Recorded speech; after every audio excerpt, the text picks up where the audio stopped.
Olá, pessoal. Meu nome é Dilva, sou professora de português do 6º e do 7º ano, dou aula de projeto de vida também para o 8º ano e eletiva do Pop ao CUT para o 2º ano do médio.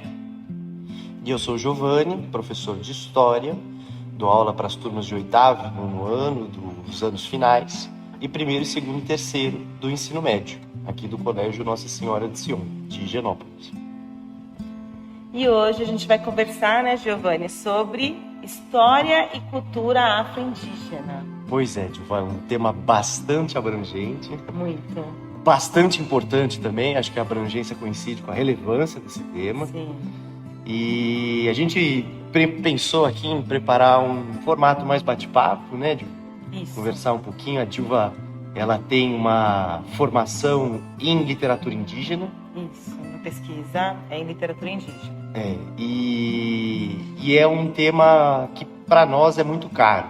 E muito caro também trazer para a sala de aula, dialogar com os alunos sobre essa temática. Porque é um fato, né, que a informação e o conhecimento conseguem combater o racismo existente, né? É muito Exatamente. forte. Exatamente. E se a gente parar para pensar que existem leis que obrigam o ensino de história e cultura afro-brasileira e também indígena há muito tempo.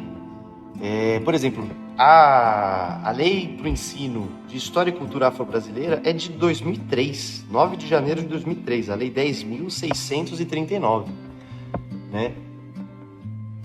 E a lei que obriga, né, as escolas a trabalharem com cultura e literatura indígena, de 11.645, ela não traz a obrigatoriedade dos professores em formação estudarem. Nas universidades isso não é obrigatório. Então a gente tem um problema, né? A falta de letramento. Então, como é que eu vou ensinar algo que eu desconheço? E aí a gente tem um problema. Por exemplo, agora eu consigo, por meio da minha pesquisa, dos meus estudos, eu consigo formar bem os meus alunos.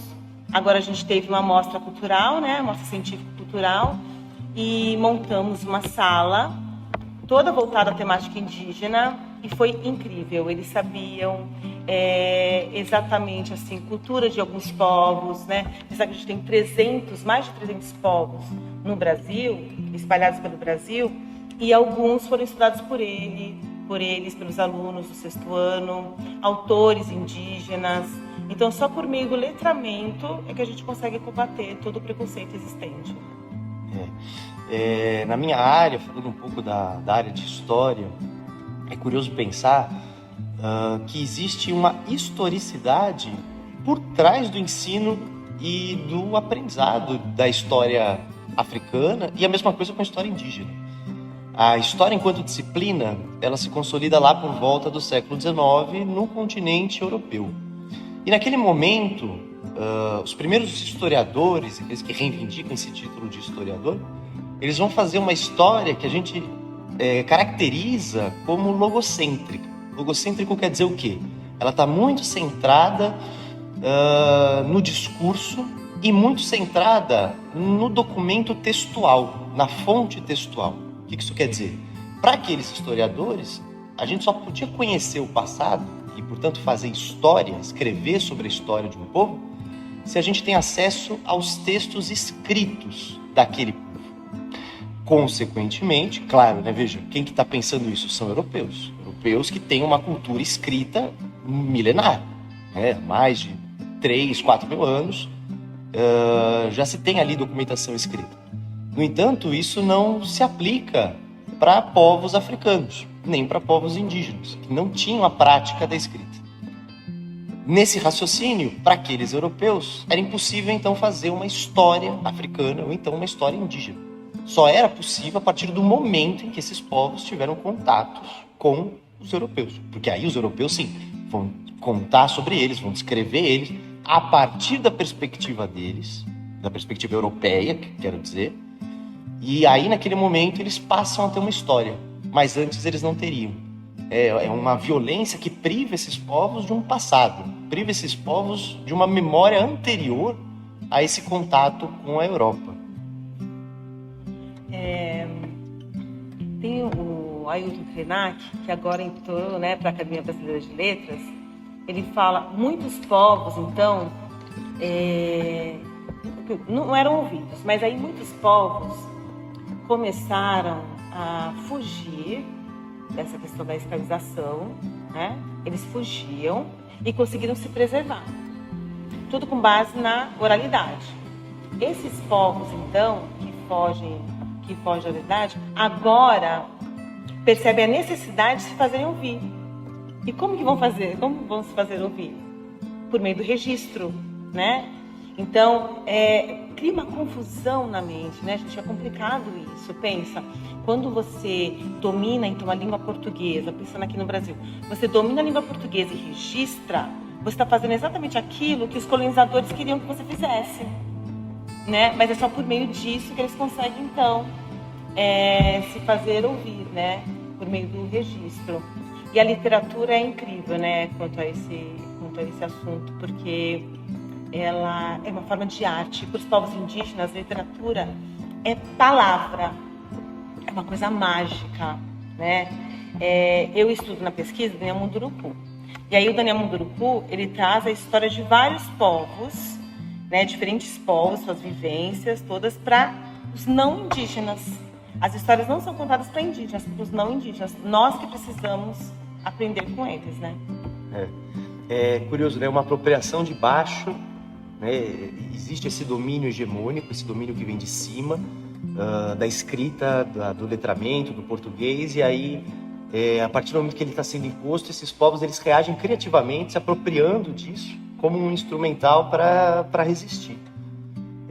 No caso da história africana, a história que começa a ser escrita ali no século XIX, que os europeus vão escrever, eles escrevem aquilo que eles, europeus, conhecem sobre os africanos e com um propósito também muito claro. Se a gente lembrar que o século XIX é o século da colonização do continente africano, no momento que a gente tem ali a Conferência de Berlim, a divisão do continente, a repartição do continente entre os países europeus, eles conhecem a África com esse interesse de dominar a África, né?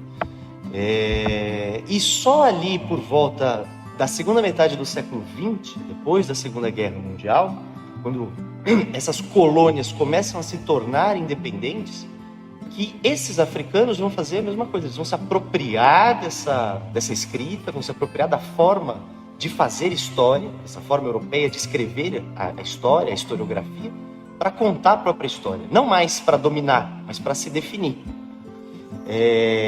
E é muito curioso pensar o seguinte: nesse momento, no momento da descolonização, na segunda metade do século XX, eles se apropriam de um formato de contar a história que é um formato eurocêntrico. Eles vão se apropriar de uma temporalidade eurocêntrica, de uma cronologia eurocêntrica, de marcos temporais eurocêntricos que fazem muito sentido para a história europeia, mas não para a história africana. Idade Média, por exemplo. Idade Média não faz o menor sentido a gente aplicar isso sobre a história da África. A África tem uma outra dinâmica quando a Europa vivia a Idade Média, né? E vão contar a história de grandes impérios, de grandes reinos que existiram na África. É curioso a gente ver, eu lembro agora da Chimamanda Adichie, ela tem uma palestra no TED Talk, sim. Que se chama O Perigo de uma História Única. Uhum. É muito legal, recomendo para todo mundo. Ela começa falando quando ela era pequenininha, que ela começou a ler e começou a escrever histórias. Ela é nigeriana, né?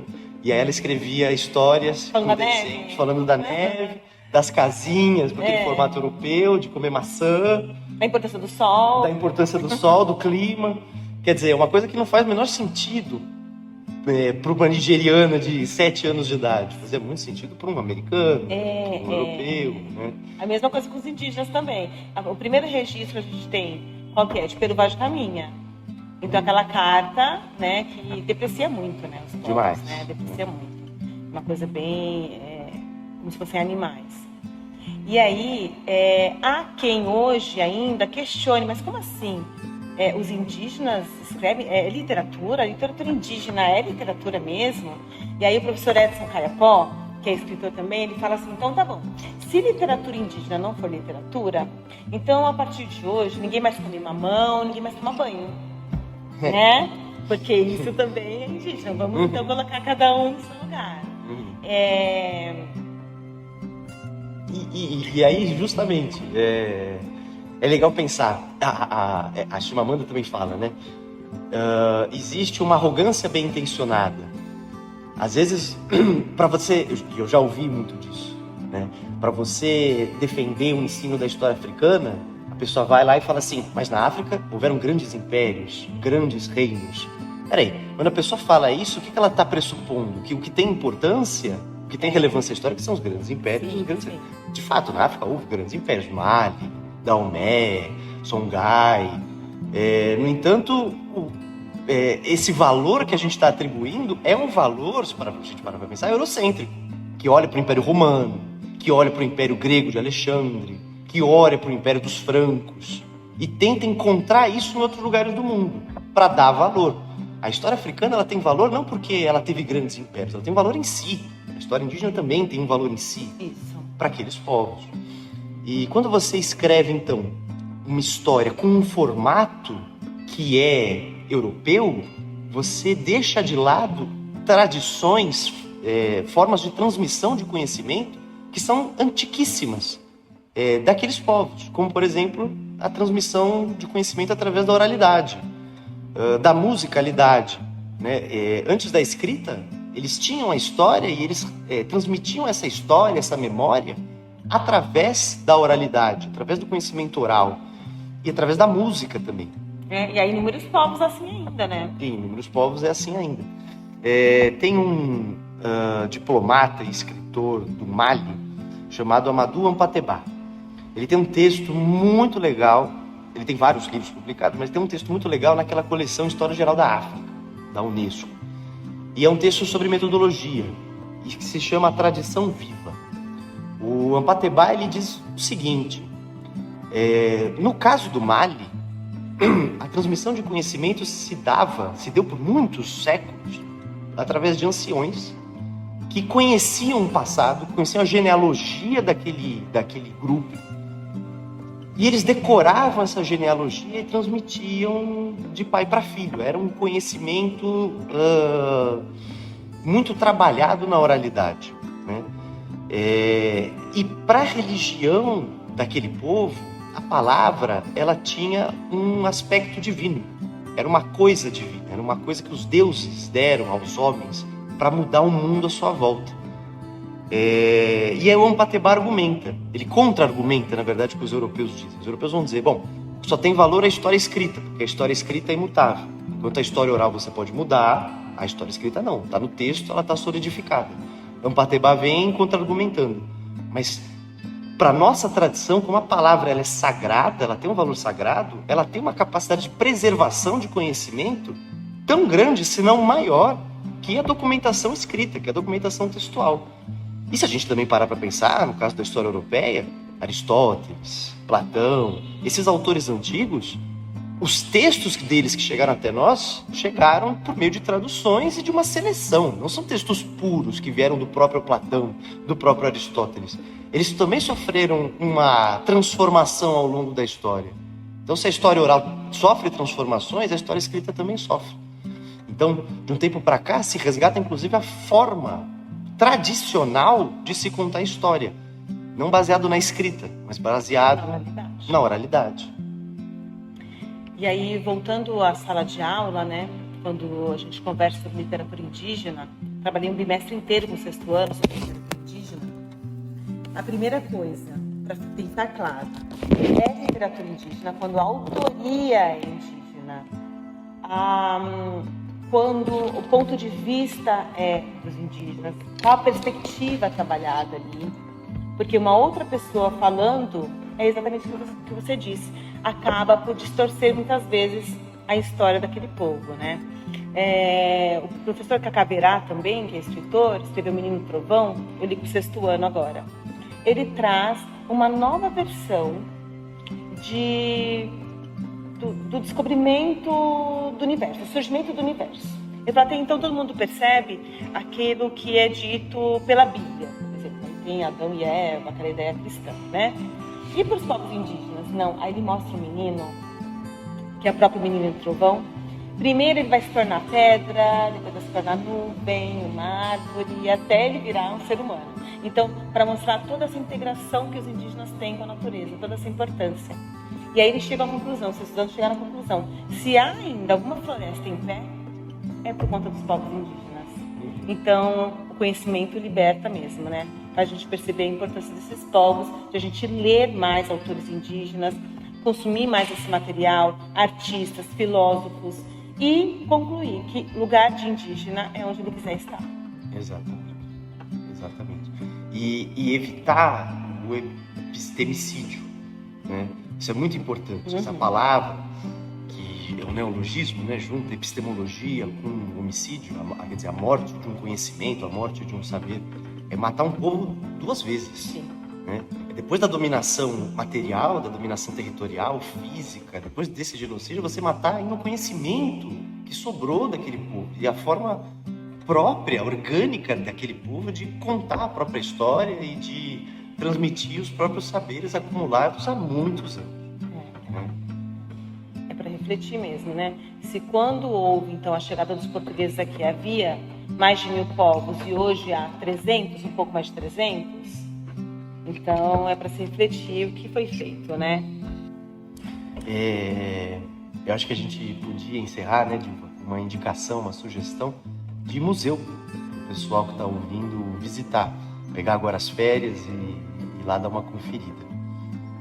No caso da história africana ou afro-brasileira, vale muito, muito a pena, para quem não conhece, passar ali no Museu Afro-Brasil, fica dentro do Parque Ibirapuera. É muito importante a gente refletir o seguinte, e agora tratando também um pouco de cultura material, de arqueologia, da produção artística desses povos. É muito importante que o museu tenha a sensibilidade de dar um contexto para os artefatos que estão sendo exibidos e não fetichizar aqueles artefatos. Fetichizar, o que eu quero dizer, é tirar de contexto, é esvaziar de sentido e reduzir o artefato aos seus aspectos estéticos. Geralmente, como alguns museus de arte fazem sem essa sensibilidade mais crítica. Mas reinserir o artefato na sociabilidade original em que ele esteve envolvido. Para que ele servia, como que ele foi usado, quais usos ele teve, por onde que ele circulou. E a curadoria do Museu Afro-Brasil faz isso com muita, mas muita expertise. É muito notável como o museu consegue trabalhar desde das culturas africanas, passando pela migração forçada que muitos desses povos sofreram com esses 400 anos de escravidão que o Brasil viveu e com a cultura que nasceu aqui no Brasil. Essa cultura afro-brasileira que foi gestada no seio dessas relações todas. O Museu Afro-Brasil ele vale muito a pena porque ele consegue fazer isso de forma bem feita. Material lá, né? Muito gigantesco o museu, mas levem bastante tempo para ir lá. Tem que ter muito tempo, exatamente. Antes da dica também, eu gostaria só de concluir. Tem alguns termos, né, que os alunos comentam, professora, por que eu não posso usar o termo índio, por exemplo? E eu acho muito válido falar que índio, na verdade, o professor Daniel Munduruku diz, ele é um elemento químico. Não tem nada a ver com o povo, né? Então, quando você usa índio, você acaba aqui, entre aspas, coisificando povos, inúmeros povos, né? Você torna uma coisa, né? O ideal é você falar povos originários, povos indígenas, cada povo tem um nome, né? E no plural, né? E no plural, porque são culturas diferentes, línguas diferentes. Outro termo também que eu acho ruim ser usado, que é péssimo, tribo. Quando fala da tribo indígena, é uma coisa que remete à violência, né? O ideal é falar povo mesmo, né? E eu gostaria de indicar, então, um museu que fica ali atrás do Parque da Água Branca, Museu de Culturas Indígenas. Ele tem mais de 4 andares de pura... de muito material, riquíssimo, e tem mestres do saber lá, né? Tem vários mestres do saber. Lá tem o professor Cláudio Berá, que indica, que percorre com a gente o museu, a professora Sônia. E nesse Museu de Culturas Indígenas tem diversos povos, mas um que está sempre lá, inclusive na entrada, eles ficam até fazendo uma feirinha, né, de objetos indígenas, ficam à venda brincos, pulseiras, são dos povos Guarani-Imbiá, que ficam no Jaraguá. E outra coisa também que não sabem, no Jaraguá tem mais de, acho que, 8 aldeias indígenas, muito mais, né? E é um povo que sofre muito também com demarcação de terra. Eles já foram ali, eles estão bem isolados já, a indústria foi chegando, as casas foram sendo montadas ao redor, meio que expulsando mesmo, né? Então eles resistem muito ali, né? É isso, visitem o Museu de Culturas Indígenas na Água Branca. É isso, né, Giovanni? É isso, acho que a gente conseguiu tratar com bastante abrangência um tema que, como a gente falou no início, é muito grande, Sim, é muita coisa e valeria tratar em episódios específicos sobre recortes específicos. Porque é um assunto bem abrangente mesmo. Mas é isso, gente. Muito obrigada por ter escutado a gente. Um abraço. Um abraço, pessoal, e visitem os nossos museus.